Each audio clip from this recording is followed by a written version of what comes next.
it's Chira's right. He has a right to that. So Chira is willing to issue an apology, then Azziad is at liberty to do the same, accept it. And thank you the media for being here. Today was a plea taking day in the case involving the state versus Chira regarding the statements and the live video he did on TikTok. The plea taking has taken place, in which he has pleaded not guilty to the charges, and the court has directed that he be awarded a cash bail of 50,000 or a bond of 100,000 shillings. So the case will be coming up for mention on 7th of September. Now, on the mention is when we'll be confirming whether the prosecution has exchanged documents with the defense, documents we intend to rely on in prosecuting the case. So in short, that's what has happened today. So we'll be back on 7th of September. Okay, so you're here to represent your client, and maybe have you agreed with what the court has said, or maybe what are your plans? Yes, bail on bond is a constitutional right for every accused person under the Constitution, and the court has the discretion to determine the same, looking at the nature of the offense before it. So yes, it's Chira's right. He has a right to that. So we are not opposed to it in any way. It is his right. Yes. And maybe we also have Kenyans who are concerned, and they were asking, is there a possibility of maybe if now the accused apologies, is there a possibility of him being forgiven or something like that? The issue is between Chira and Azziad. In the event that any time from now, if Chira is willing to issue an apology, then Azziad is at liberty to do the same, accept it. And in the event he accepts it, then we go to the next stage where they'll come to court, inform the court of what they have agreed as individuals. And the court cannot be opposed to it. Yes, if they have agreed and the complainant is willing to withdraw the case, then the court cannot move if you are not willing to prosecute the same. Is it something that maybe you have talked with Azziad on forgiving in case there's an apology? In the event of an apology, even alternative dispute resolution is provided for under our Constitution. So you cannot limit a party if they are willing to talk. So if Chira apologizes, comes and he has his counsel, if counsel comes to us and we speak and he agrees to tender the apology, then we are not opposed to that. Maybe to add on that, towards the apology, maybe to make our viewers to understand, how do you want Chira to apologize? I remember yesterday there was someone who posted the video that Chira apologized. Yeah, because you want Chira to apologize on public. I don't know if you are, in which way do you want him to apologize? Maybe to clarify on that. To do a video, or in which way? We cannot, an apology. The manner in which you make an apology does not make any manner stronger than the other. So we cannot dictate. But it's Chira who will come to us and tell us, I did a video saying these things against your client. I'm willing to apologize in the same manner. We won't be opposed. An apology is an apology. And sometimes when you are at a bargaining table, you don't set the base minimums too high. Let the apology, as long as it's sincere. Yeah, it doesn't mean a written apology is stronger than a spoken one. Yes, if parties can agree, then that is it. Yes. There are rumors that before the arrest, Azziad asked Brian Chira to apologize, but he refused. Maybe is it true? Is it something that Azziad has told you? No. It's not true. Once Chira was arrested, and as a media, you can have even a copy of his statement that he did when he was arrested at the police station. Chira actually acknowledged that he actually is the one who said he wanted to apologize. Yes, so my work was to talk to the management and inform them the suspect, this is what the suspect is saying. So it's up to now us to arrange for the parties, because from his end he has expressed the willingness to apologize.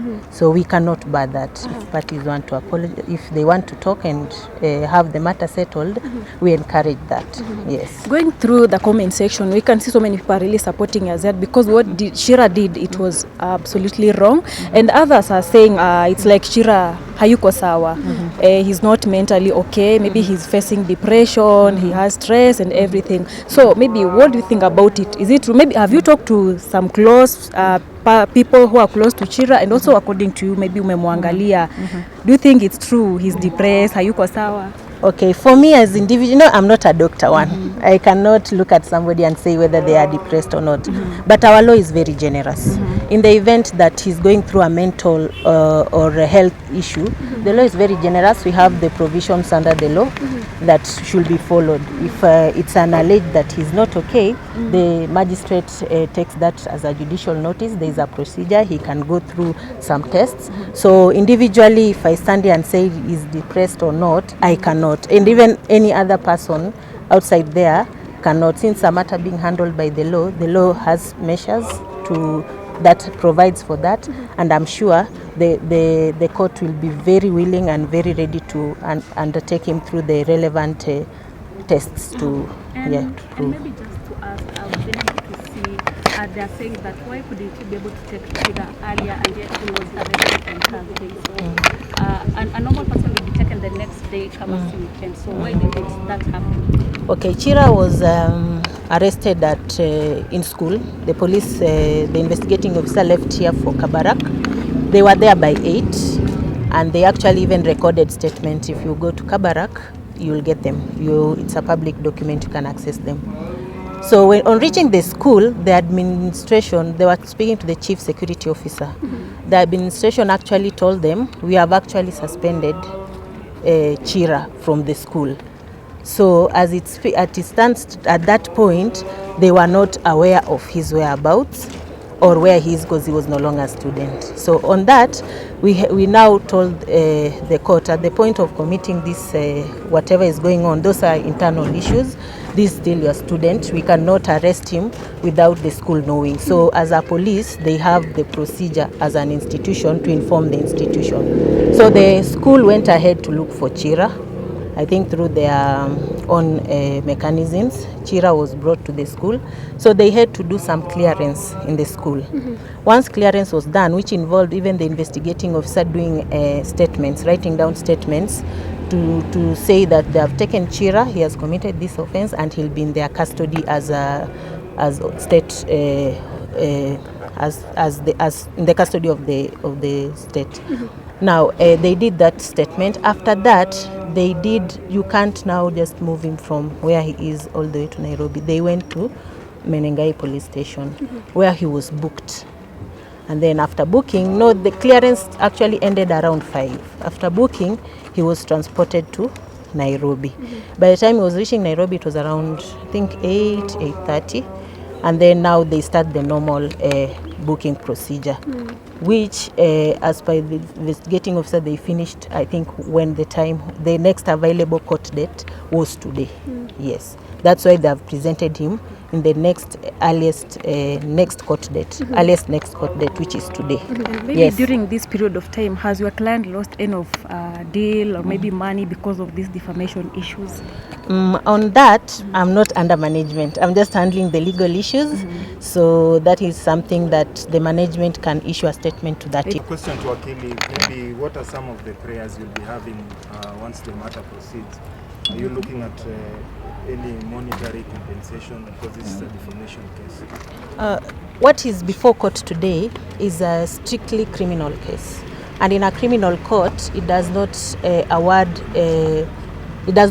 damages.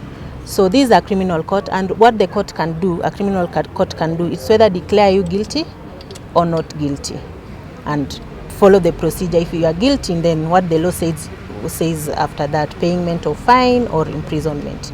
That's all the court will do in this criminal sense. If you look at what happened online, there are various angles to it. Apart from cyber harassment under the Computer and Publication of False Information under the Computer Misuse and Cyber Crimes Act, you realize that whatever information that was put outside there was in another way defamatory. Now that one goes to the angle of a civil case. Now a civil case, you go under civil court. And in the civil court, in the event that you have to prove what words were defamatory, and if the court finds that yes, these words were defamatory, then it will order for damages in terms of compensation. Yes.